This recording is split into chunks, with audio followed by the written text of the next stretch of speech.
हर हर महादेव।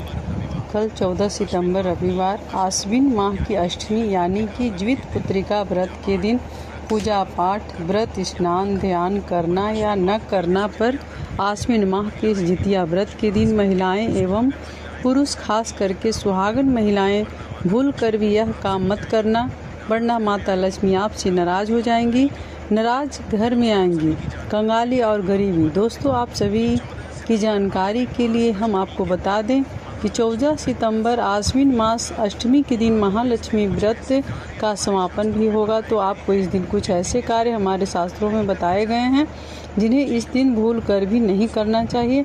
जी हाँ, पूज्य गुरु जी ने अपनी अभी की ही कथा में बताया कि अश्विन महीने में आने वाले ज्वित पुत्रिका व्रत के दिन गलती से भी महिलाओं को यह 3 काम नहीं करने चाहिए, वरना संतान पर इसका बहुत बुरा प्रभाव पड़ता है। इसलिए विशेषकर इस बार की आश्विन अष्टमी के दिन आपको इन कामों को करने की मनाही है। अगर कोई भी स्त्री हो या पुरुष बिना जानकारी के इन कामों को करता है तो उसे माता लक्ष्मी रुष्ट हो जाती हैं और उससे आजीवन निराश रहना पड़ सकता है। हमारे हिंदू धर्म में सभी तिथियों का अपना अलग अलग महत्व होता है, लेकिन आश्विन मास की अष्टमी तिथि यानी ज्वित पुत्रिका व्रत का बहुत ही विशेष महत्व होता है। शास्त्रीय मान्यताओं के अनुसार यही वह शुभ दिन है जब सभी माताएं अपने संतान की दीर्घायु की कामना करते हुए संतान प्राप्ति के लिए, संतान से जुड़ी कोई भी समस्या हो उसके निवारण के लिए और संतान के भाग्य की उन्नति के लिए इस व्रत को रखती हैं, इस व्रत का पालन करती हैं ताकि संतान पर कभी किसी भी प्रकार का कोई कष्ट ना आ पाए। इस दिन जो भी माताएं बहनें पूरे नियमों के साथ विधि विधान से यह व्रत करती हैं तो इस व्रत का फल उनकी संतान को 10 गुना होकर मिलता है। लेकिन यदि इस दिन आपसे जाने अनजाने में भी 7 ऐसी गलतियां हो जाती हैं तो उस गलती का 100 गुना दुष्परिणाम भी आपको भोगना पड़ेगा, जिसके प्रभाव से व्यक्ति के दरवाजे से ही माता लक्ष्मी लौट जाती हैं। खासकर सुहागन महिलाएं इस बात का विशेष ध्यान रखें, वरना घर में आएंगी गरीबी। अगर सुहागन महिलाएं व्रत रखती हैं तो दोस्तों आप लोग इस वीडियो को हल्के में ना लेना। यदि आज आपने इस वीडियो को बीचों बीच में से देखा, काट कर देखा, तो हो सकता है कि आपको सही जानकारी प्राप्त ही न हो, आप पूरे जीवन परेशानियों से, समस्याओं से घिरे रहे।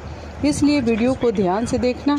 आज की इस वीडियो में आप लोगों को जितिया व्रत के दिन वे कौन सी 7 गलतियां हैं जो आपको नहीं करना चाहिए एवं इस दिन आपको क्या खाना चाहिए और क्या नहीं खाना चाहिए जिससे संतान पर दोष न लगे, यह सारी जानकारी हमें आपको इस वीडियो में देंगे। इस वीडियो को देखने के बाद आपको कोई और वीडियो देखने की ज़रूरत नहीं पड़ेगी। तो चलिए वीडियो में आगे बढ़ते हैं। अगर आप भी चाहते हैं कि माता रानी का आशीर्वाद आप पर सदैव बना रहे तो वीडियो को लाइक करें, चैनल को सब्सक्राइब करें और कमेंट बॉक्स में जय माँ लक्ष्मी ज़रूर लिखें। और संतान के फायदे के लिए, अपनी गरीबी दूर करने के लिए इस वीडियो को पूरा ज़रूर देखकर जाना, तभी आपको लाभ की प्राप्ति होगी।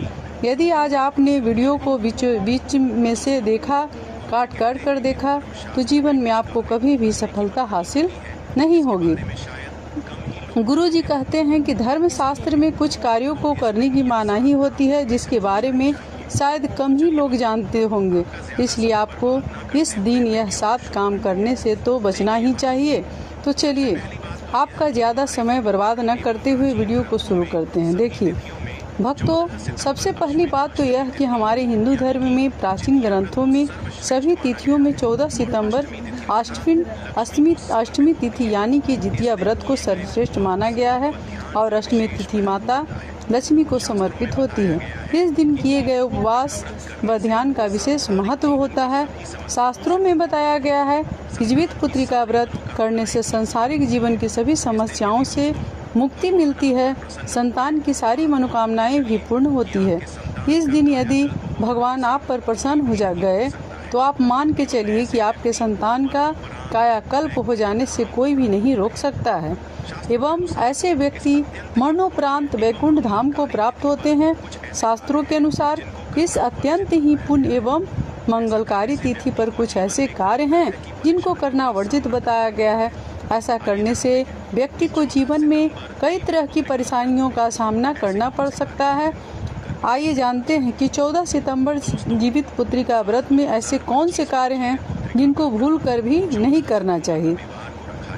तो साल 2025 में जीवित पुत्रिका का व्रत 14 सितंबर रविवार को रखा जाएगा।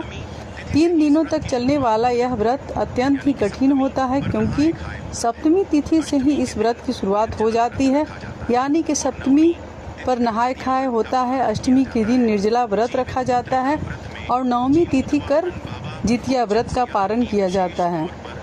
जीवित पुत्रिका व्रत में जीमूत वाहन बाबा और चील सियार की विशेष तौर पर पूजा अर्चना की जाती है। इस दिन माँ दुर्गा की भी पूजा की जाती है, क्योंकि माँ दुर्गा संतान प्राप्ति और स्त्री के सौभाग्य की रक्षा के लिए मानी जाती हैं।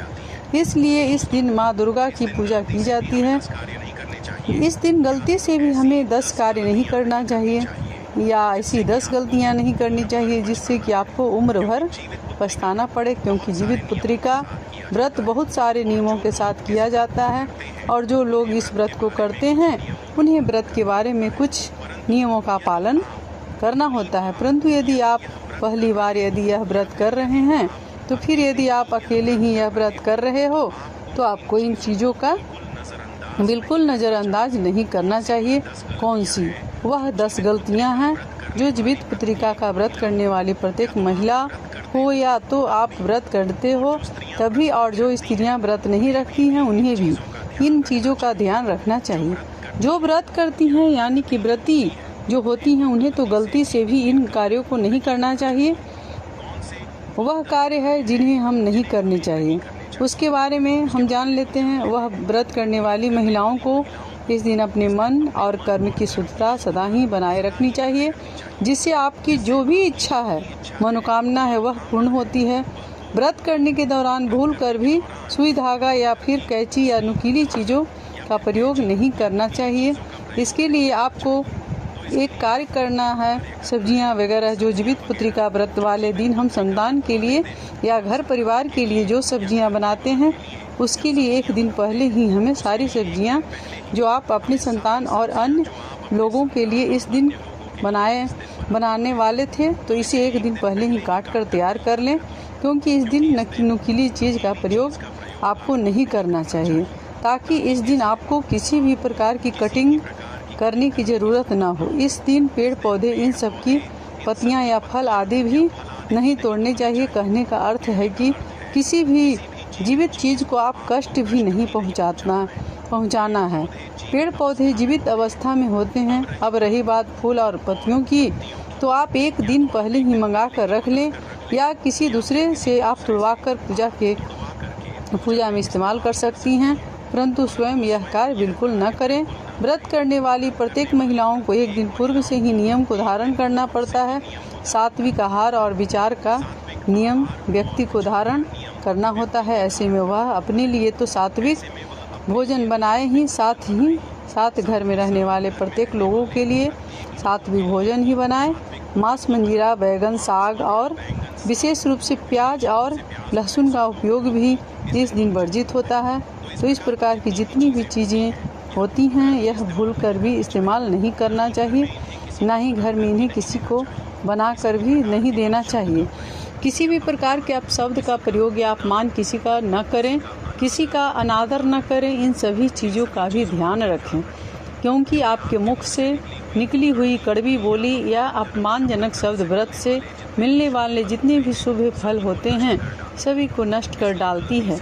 इसलिए गलती से भी ऐसा कार्य नहीं करें। इसी के साथ व्रत के दौरान आचमन नहीं करने का विधान भी बताया गया है। वैसे तो सभी व्रतों में आचमन अत्यंत ही आवश्यक होता है। जितिया में आचमन नहीं किया जाता है क्योंकि इसमें जल ग्रहण नहीं किया जाता है। अब आचमन के बिना शुद्धता नहीं मानी जाती, इसलिए भाव से जल को हाथों में लेकर के होठों तक सिर्फ सटाना चाहिए और जल को छोड़ देना चाहिए, यानी कि जल को मुख के अंदर नहीं डालना चाहिए। इस प्रकार से आचमन कर लेना चाहिए और इस दौरान मन में किसी भी प्रकार की काम वासना से जुड़े हुए अन्य विचार भी नहीं लाने चाहिए। यह भी व्रत को खंडित करते हैं। जितिया व्रत का पारण करने से पूर्व गाय को भोजन कराना चाहिए। विशेषकर आपको यह बात जरूर गांठ बांध लेनी चाहिए। गाय में सभी देवी देवताओं का वास होता है, तो इस प्रकार से गाय को जो आप भोजन कराते हैं, आपके ऊपर सभी देवी देवताओं की छाया आशीर्वाद बनी रहती है। पारण करने से पूर्व आपको यह भी याद रखना कि दान अवश्य करना चाहिए, यानी कि बिना दान के आपकी पूजा सार्थक नहीं मानी जाती है। योग ब्राह्मण को दान दे, जरूरतमंद व्यक्ति को अन्न भोजन इत्यादि का दान देना चाहिए। जो भी आप में सामर्थ्य हो उसके अनुसार दान करना चाहिए, क्योंकि बिना दान के आपको कोई पुण्य नहीं मिलने वाला है। आपकी पूजा सार्थक नहीं मानी जाती है। पारण याद रखें, जब भी करें सूर्योदय के बाद करें, यह विशेषकर याद रखें। बहुत सारे लोग यह देखते हैं कि पारण का मुहूर्त हो चुका है, अब हमें पारण कर लेना चाहिए। पारण के मुहूर्त में यह जरूर देखें कि सूर्योदय हुआ है या नहीं। सूर्योदय नहीं हुआ है तो यह पारण आपका शुभ नहीं माना जाता है। पारण से पूर्व एक बात का जरूर ध्यान रखें कि सूर्यदेव को अर्घ्य जरूर दें, क्योंकि बिना सूर्यदेव की आराधना किए भी पूजा की पूर्णता नहीं मानी जाती है। सूर्यदेव को अर्घ्य देने के बाद ही पारण करने का विधान है। बतलाया गया है कि ध्यान रहे, व्रत पारण करते समय भी तामसिक वस्तुओं का सेवन करना सख्त मना किया गया है। कहने का मतलब है पारण के दौरान भी बैगन, साग, खासकर वो साग जो बहुत जल्द गल जाते हैं, उन का प्रयोग नहीं करना चाहिए। बहुत सारे बीज जिन सब्जियों में होते हैं उन सब्जियों को भी नहीं खाना चाहिए। साथ ही प्याज, लहसुन, इस प्रकार की जो भी चीज़ें होती हैं उनसे भी पारण नहीं करना चाहिए। यदि आप इन चीज़ों के साथ अपने व्रत का पारण करते हैं तो भी यह शुभ नहीं माना जाता है। अब हम जानते हैं कि पारण किससे करना चाहिए। देखिए वैसे तो बहुत सारे लोग के यहाँ अलग अलग रीति रिवाज होता है। आपके यहाँ भी कुछ रीति रिवाज होंगे। यदि उन रीति रिवाज को आप पालन करते हैं तो बहुत अच्छा है। परंतु जीवित पुत्रिका व्रत को लेकर के कुछ खास मान्यता है शास्त्रों में पौराणिक लघु कथाओं को यदि आप सुनते हैं तो आप उसमें पाएंगे कि पारण के बारे में विशेष जो निर्देश दिया गया है वह बताया गया है कि गाय का जो दूध होता है उसका पारण करना चाहिए, यानी कि गर्म दूध से ही हमें पारण करना चाहिए। बहुत सारी लघु कथाओं में आपको एक और चीज़ भी मिलेगी, वह है चावल, जो हम सभी बनाते हैं।